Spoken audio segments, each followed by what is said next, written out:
entonces estoy muy contento de estar acá y gracias Lilo, Oscar, porque han sido 3 días hasta ahora muy interesantes y con invitados increíbles. Creo que podemos juntar gente de muchos lugares distintos, con experiencias distintas también, de organizaciones distintas, sectores distintos, para hablar de temas que son desafíos muy interesantes para las organizaciones hoy, muy importantes. Y yo vine para hablar de un último desafío, yo diría, que es el de la innovación. Y creo que es un desafío interesante porque conecta a todos los demás y es un poco de lo que voy a tratar de traer acá.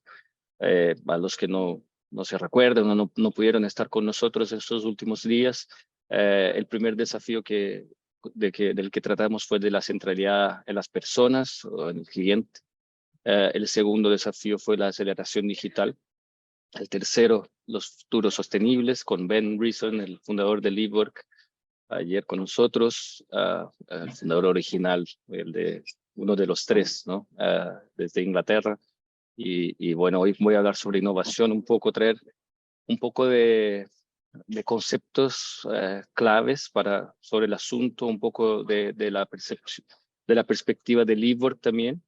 Y ahí terminaré, bueno, a ver, ojalá con muchas preguntas para que podamos conversar.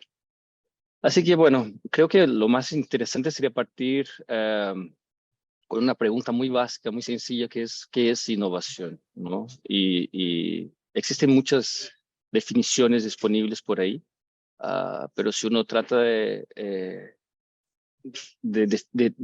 dividirla en elementos distintos, yo diría que el primer elemento sería la novedad, ¿no? O sea, eh, incluso si uno va al diccionario, puede leer que la definición de innovación es cambiar las cosas introduciendo novedades. Pero si pensamos en incluso empresas con mucho éxito como Apple, no toda vez que pusieron ahí una novedad en el mercado les resultó como algo positivo. El gran ejemplo de eso ha sido Newton, que es esa que está en la foto, que era como un tablet, como un iPad, pero en los años fines de los 80, principios de los 90 quizás.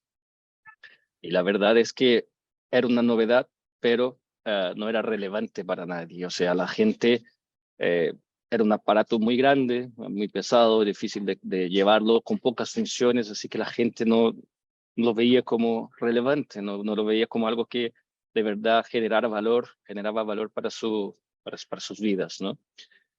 Lo que me lleva a un segundo elemento que tiene que estar en la descripción de lo que es innovación, que es una novedad que sea relevante para las personas que las utilizan, ¿no? Que las acceden.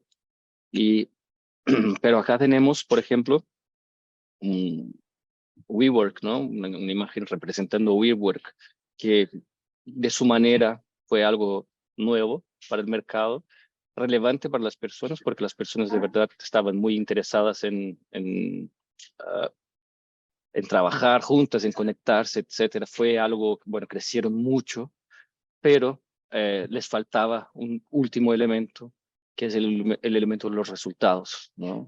Y acá tenemos Instagram como un ejemplo de algo que fue una novedad, fue relevante para las personas y que fue capaz de traer resultados para sus fundadores al principio cuando fueron vendidos, ¿no?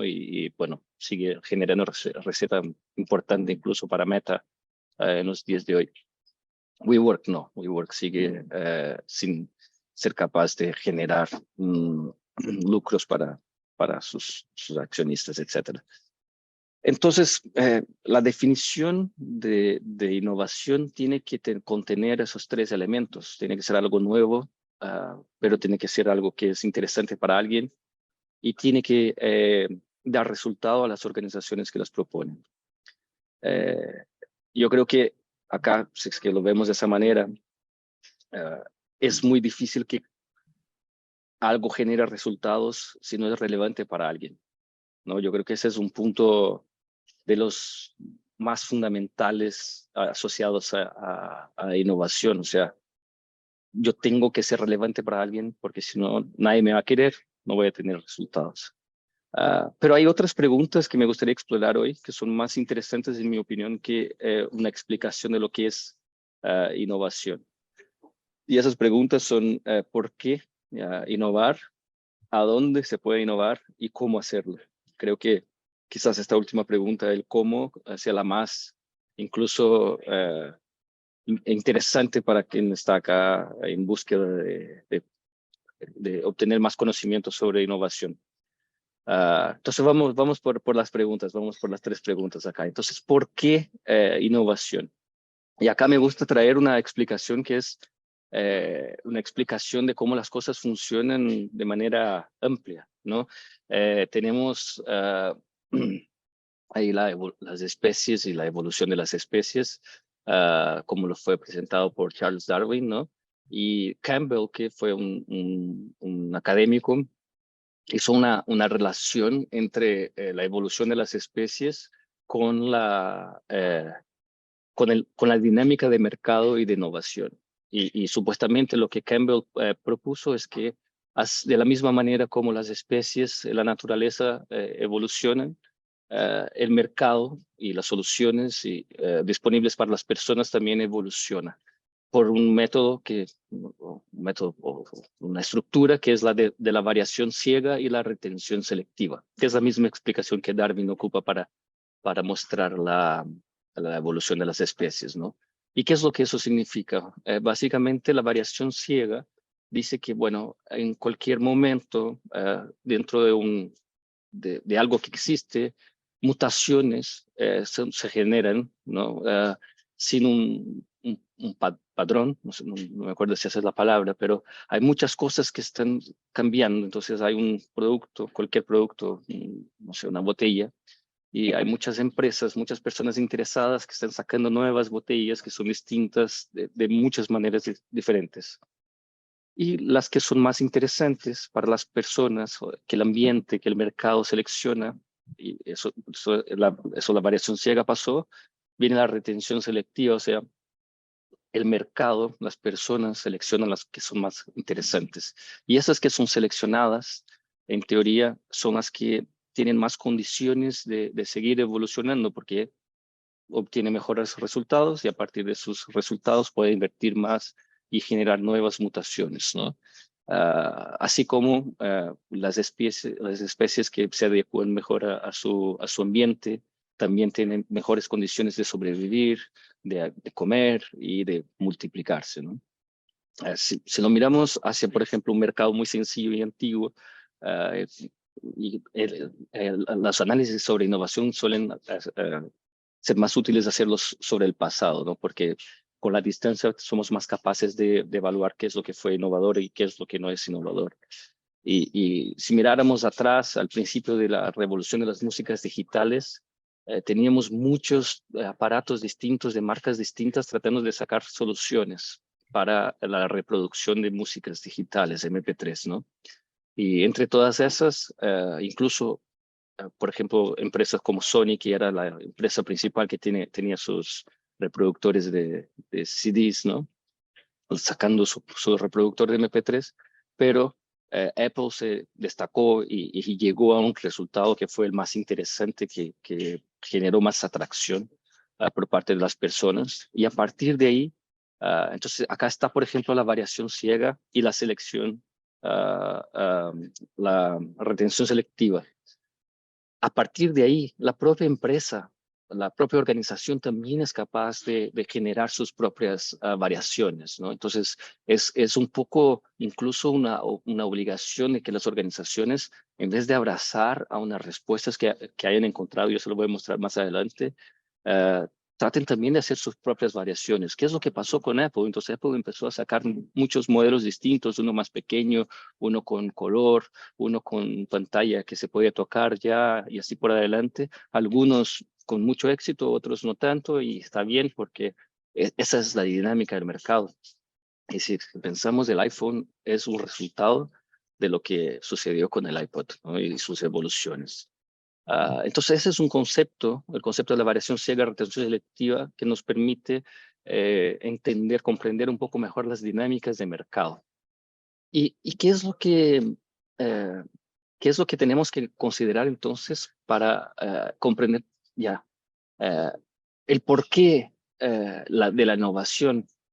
Tiene que ver con, y déjame volver acá, tiene que ver con esa evolución del contexto. El ambiente está todo el tiempo cambiando, el ambiente está todo el tiempo en búsqueda de nuevas y mejores condiciones y nuevas tecnologías surgiendo a todo instante. Si es que yo dejo de hacer mi variación ciega en búsqueda de mejores soluciones, eh, me- el riesgo de que yo no sea ya el seleccionado va aumentando con el pasar del tiempo.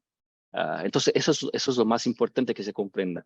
Por más éxito que yo tenga, si yo saqué el iPod ahí al principio y fui la principal organización a proporcionar una solución relevante para las personas, pero si me quedo atascado ahí sin tratar de mejorar lo que estoy ofreciendo continuamente, el ambiente va cambiando, nuevas soluciones van a surgir y yo voy a dejar de estar actualizado, voy a dejar de ser relevante. Entonces, ese es el porqué. Es innovar, innovación es la única manera de sobrevivir de las organizaciones. Yo tengo que estar todo el tiempo pensando en lo que viene a seguir. ¿Y cómo hago eso? Entonces, ¿a dónde innovo? Y acá me gustaría traer uno de los cuadros, hay muchas variaciones de ese cuadro incluso, que muestra un poco los diferentes tipos de innovación. Y ese es un cuadro que empezó y se popularizó mucho en los años 80 para evaluar a organizaciones de tecnología, porque propone un poco una separación entre si la tecnología es nueva o no, y si el mercado es un nuevo mercado o es un mercado existente, y ahí llegamos a la innovación incremental o radical o disruptiva y todas esas clasificaciones, que es un análisis que podemos hacer eh, con el tiempo, ¿no? Mucho después que las cosas sucedieron. Pero yo diría que más importante que acá hay un elemento que no está presente, que es uno de los elementos principales cuando yo le estaba contando la historia de las evoluciones, ¿no? Que es, de hecho, las personas, el cliente. Que acá estoy hablando de la tecnología y del mercado, que ahí hay un elemento de personas, pero como que se pierde un poco. Pero el cliente es la razón principal de existir de cualquier organización. Sin clientes, una organización no existe. Yo tengo que dar algo que la gente mire para eso y diga, bueno, acá hay un valor, acá eso me ayuda a hacer algo, eso me ayuda a trabajar mejor, a vivir mejor, etcétera. Entonces, s- la innovación tiene que partir del cliente y de lo que es bueno para los clientes. Eso es lo fundamental. Hay un concepto que me parece muy interesante, que es el concepto del embudo del conocimiento, que lo propone Roger Martin, que incluso es decano, no sé si como rector de una escuela de negocios en Canadá, en Toronto, que se llama Rothman, y escribió un libro llamado El diseño de negocios, The Design of Business. Y lo que proponen en ese libro, entre otras cosas, es que existe como un embudo en que las cosas al principio son como un misterio. Entonces, hay una necesidad, por ejemplo, toda organización eh, de alguna manera debiera atender a una necesidad, ¿verdad? Resolver un problema. Y el misterio es un poco eso, existen esos problemas, esas cosas que las personas quieren hacer o les gustaría hacer y que yo no sé muy bien cómo resolverlos muchas veces, algunos sí. Entonces, a partir del momento que yo empiezo a analizar como organización, empiezo a analizar este misterio, comprenderlo un poco mejor, paso a un momento que es un momento de heurística en el sentido de que, ya comprendí que las personas quieren hacer eso, quizás yo podría ofrecerles esto en combinación con esto, de esa manera. Entonces voy de a poquito saliendo del misterio y descubriendo maneras de atender, de satisfacer a estas necesidades, pero todavía en un proceso poco estructurado, y por eso está ahí como una capa de un momento de heurística. Y a partir del momento que comprendí que de verdad eso funciona y eso genera valor, uh, todos los esfuerzos, y eso es lo que suele suceder en las organizaciones, todos los esfuerzos de las organizaciones van hacia la construcción de un algoritmo, o sea, hacia la construcción de procesos que sean cada vez más eficientes y estructuras para que este misterio, esta necesidad siga pudiendo ser resolvida. El problema es que el misterio y las tecnologías para resolver el misterio van cambiando con el tiempo. Y las organizaciones muchas veces están solo mirando hacia su propio algoritmo en vez de volver al misterio arriba y tratar de pensar, bueno, estamos en otro momento del mundo, con nuevas posibilidades, nuevas tecnologías. ¿De qué otra manera que las personas podrían atender esas necesidades? O nosotros podremos ofrecer una manera de atender esas necesidades. Y eso es algo que muchas organizaciones no lo hacen, porque las organizaciones están enfocadas en lo que ellas ofrecen y no en la necesidad que ellas tratan de atender, ¿no? Y ahí tenemos un concepto en Libor que me gusta mucho, que nos permite exactamente tratar de esa búsqueda por comprender profundamente a las necesidades y a las personas que tienen esas necesidades atendidas.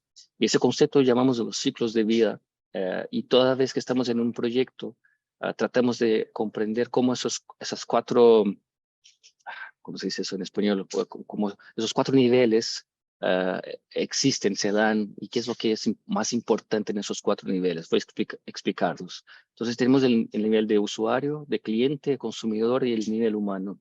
El nivel más de abajo de usuario es un nivel en el que las experiencias de verdad toman vida, ¿no? Entonces yo soy cliente, no sé, voy a viajar y necesito comprar un pasaje. Entonces todo lo que sucede ahí cuando me meto a la página y busco los pasajes del origen al destino, la fecha, etcétera, o cuando voy a hacer el check-in, eso son las experiencias que suceden en la capa usuario. Es muy importante, ¿no? Son lo que le dan vida a los servicios, son las interacciones. Lo que pasa es que muchas organizaciones se quedan ahí tratando de mejorar todo el tiempo solo lo que sucede en esa línea, en ese nivel de usuario, pero se olvidan que hay cosas más arriba que son muy interesantes y que pueden informar incluso a la mejor manera de mejorar ese nivel usuario. O sea, arriba de ese nivel usuario está el nivel cliente.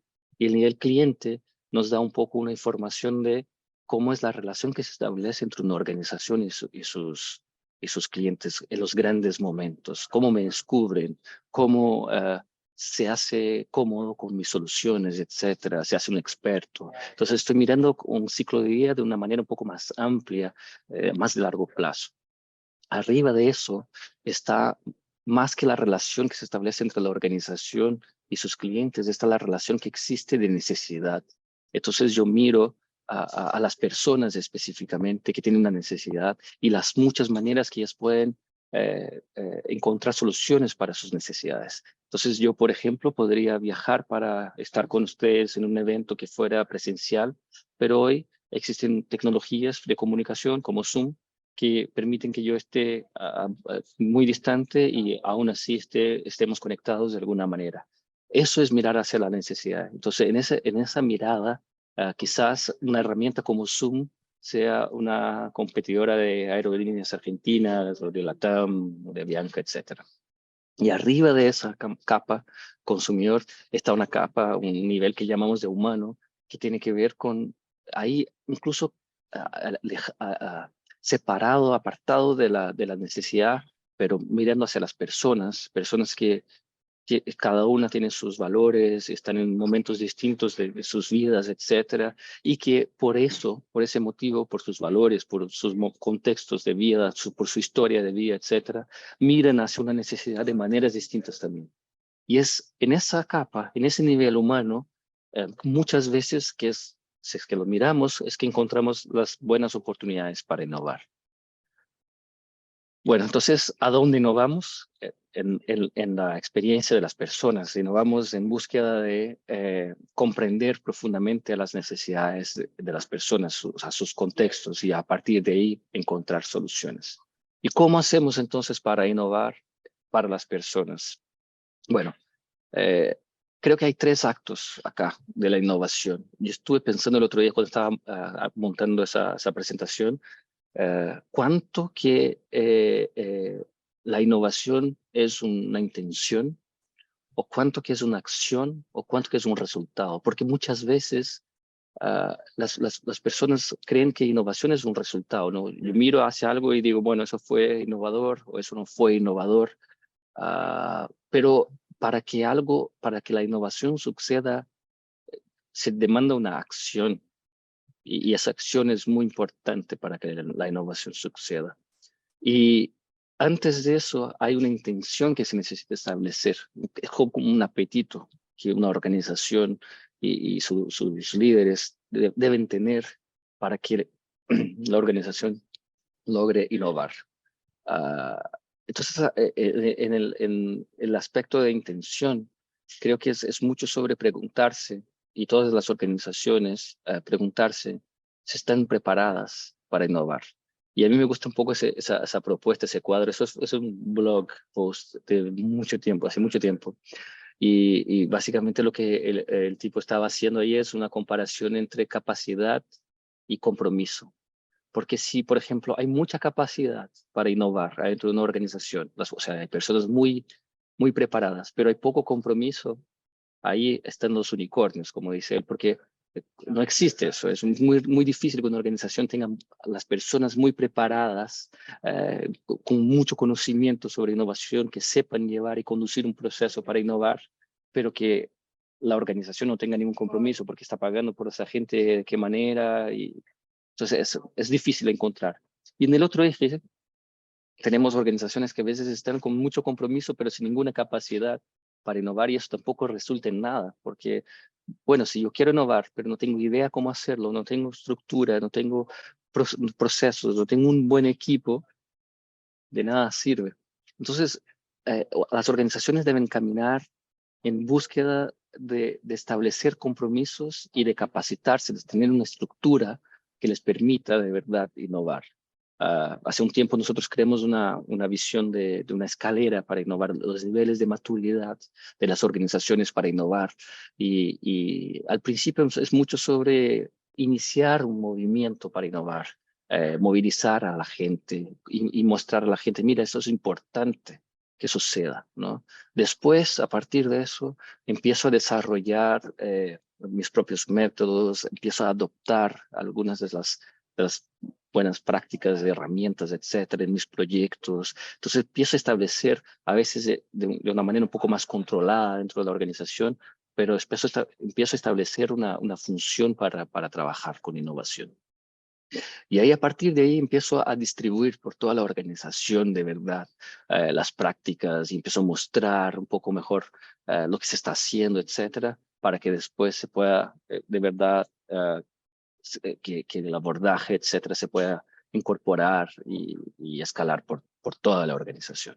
Esa es un poco la idea. Muchas veces se empieza con un núcleo y de a poquito se va expandiendo, ¿no? Eso es un poco como vemos, ¿no? Y vemos que existen también lugares distintos o bloques distintos de desarrollo para que la innovación suceda, ¿no? Entonces, yo tengo que tener un modelo de operación, tengo que tener mis principios, mis procesos, tengo que ser capaz de medir, de conocer un poco mejor cuáles son los elementos que deben ser medidos, algunos y muchos de ellos asociados a la experiencia del cliente, ¿no? Tengo que tener, por el otro lado, una cultura y desarrollar una cultura, una mentalidad para la innovación, crear las condiciones para que la innovación suceda.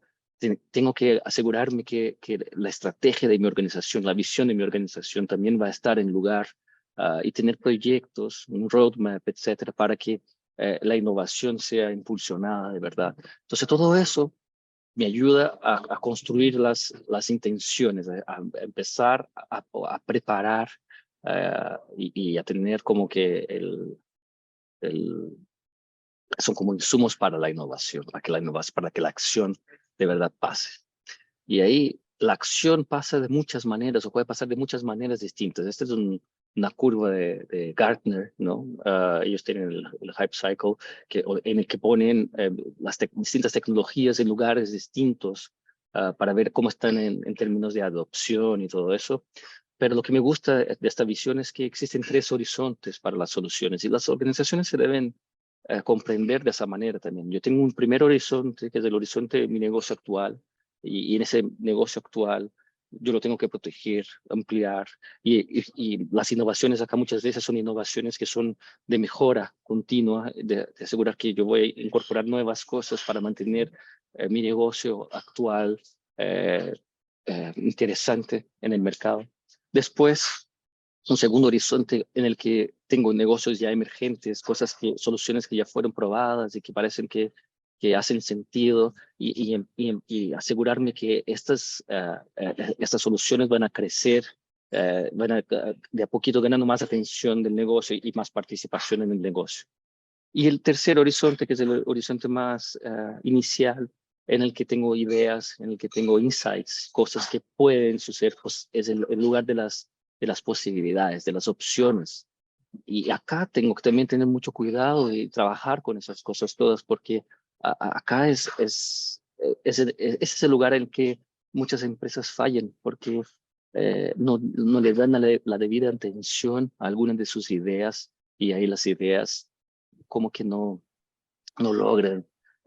Una idea es muy frágil, entonces la tengo que proteger al principio para llevarla hasta lo más lejos posible para después quizás descartarla, pero a veces descartamos las ideas muy temprano. Entonces, tengo proyectos y necesito un portafolio de proyectos. Y este portafolio de proyectos puede ser puede tener características que sean muy distintas. Acá algunos ejemplos, ¿no? Tengo, por ejemplo, que preparar mi estructura, tengo que tener una estructura para innovar, quizás un comité de innovación, capacitar a mis colaboradores. Puedo hacer trabajos que sean más para comprender el mercado, búsqueda de reports, de tendencias, investigaciones de sectores, investigación de usuarios y otras cosas que son más para imaginar, ¿no? Entonces, para generar ideas, hackathons, crowdsourcing, que sería meter a la gente, o desafíos de innovación internos dentro de la organización. Y en el lugar de implementación ya mirando más hacia a la innovación abierta en el sentido de buscar startups que hagan sentido, joint ventures, comprar soluciones de organizaciones que están surgiendo por acá. Y entre todo eso, hacer muchos proyectos con organizaciones internas, externas, o proyectos con mis equipos internos, para asegurar que eh, haya un espacio para llevar desde los insights, desde la comprensión de quiénes son los clientes hacia la implementación, conectando esas cosas todas, porque no ni siempre solo comprar soluciones listas me va a generar los mejores resultados. A veces sobre hacer o conectar toda esa fase inicial de comprensión del mercado y de las personas hasta llegar a las ideas y cómo esas ideas pueden ser conectadas. Entonces, esa flecha es algo muy importante también que se haga. Entonces, de partir del problema y evaluar el problema para llegar hasta las soluciones, y eso se puede hacer adentro de casa, adentro de las organizaciones, con los propios equipos, accediendo a clientes del lado de afuera, con programas de innovación abierta, etcétera. Hay muchas maneras, hay una amplitud muy grande, pero hay que estar orquestado de alguna manera.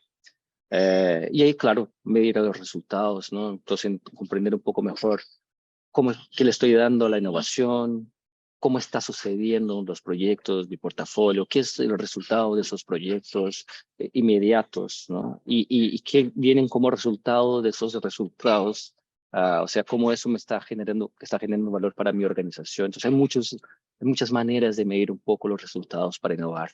Y también me gusta mucho Tony Hsieh, que bueno, ya no está entre nosotros, que era el CEO de Zappos y un gran líder que se preocupaba mucho con la cultura de su organización.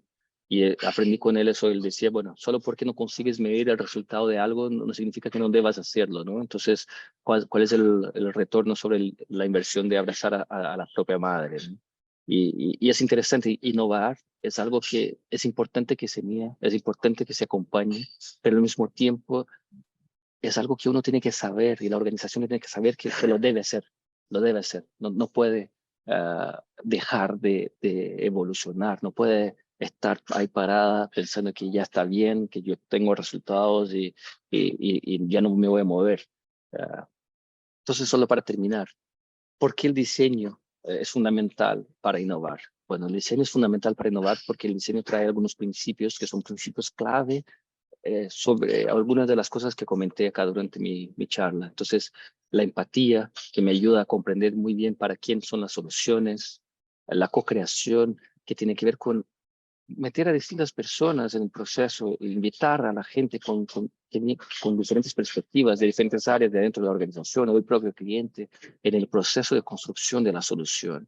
Ese instinto y esa búsqueda por reformular el problem statement, ¿no? La descripción del problema. ¿Será eso mismo que queremos hacer? ¿Por qué esa es la pregunta clave? ¿Cuál sería la pregunta clave en este proyecto? Entonces, hay una actitud ahí de cuestionar algunas premisas durante el proceso del diseño que no se ve en otros lugares que son más lineares, ¿no? El lado experimental del diseño también nos permite generar muchos aprendizajes de manera más barata y eso también es algo que suele estar muy asociado a organizaciones que son más capaces de innovar. Y por último, a más específicos de servicio, el hecho de que es contextual. El diseño nos trata, durante todo el proceso, tratamos de estar y de visualizar al contexto. En nuestro caso, por ejemplo, servicio. Entonces, ¿cómo visualizo un servicio? ¿Cómo entiendo de qué manera ese servicio hace parte de la vida de las personas? Entonces, la búsqueda por el contexto, en vez de estar ahí en una sala de reunión muy lejano de todo lo que está sucediendo, nos vamos hacia el contexto y tratamos de comprender a esos contextos, de cómo esos contextos de afuera, la experiencia del cliente, y de adentro de la estructura organizacional pueden ser cambiados. Acá les iba a pasar una historia, pero eso está en nuestra página web. No les voy a pasar porque si no me voy a quedar sin tiempo. Lo último que quería decir nada más es que además de traer resultados, de ser relevante y de ser algo nuevo, hoy tenemos un desafío, que es el desafío de que las soluciones también cuiden de sus impactos para la sociedad y el planeta. Las organizaciones hoy tienen una responsabilidad muy grande, que es de comprender su rol en la sociedad y la manera como están haciendo el bien o el mal cada vez más las organizaciones innovadoras y que van a tener éxito y que van a sobrevivir a en las próximas etapas de nuestra existencia como especie. Yo creo que son las organizaciones que miran y que tienen ese sentido de responsabilidad hacia su impacto. Y por eso que innovación es un desafío de centralidad en el cliente, porque innovación es sobre encontrar respuestas que sean interesantes para el cliente. Y hoy en el espacio del cliente es muy difícil que una organización no esté a donde esos clientes están, que es en los espacios digitales. Entonces las innovaciones muchas veces vienen de soluciones que son digitales. Y por fin, lo que acabo de mencionar del cuidado, de la manera como hago y pienso en mis soluciones, hace con que la innovación también sea un desafío de futuros sostenibles. Innovación es movimiento, innovación es un movimiento que debe suceder en la organización y también es movimiento en el sentido de que eh, es lo que obliga, demanda a que las organizaciones no queden paradas, estáticas, es lo que hace con que las organizaciones avancen y por eso innovación es movimiento.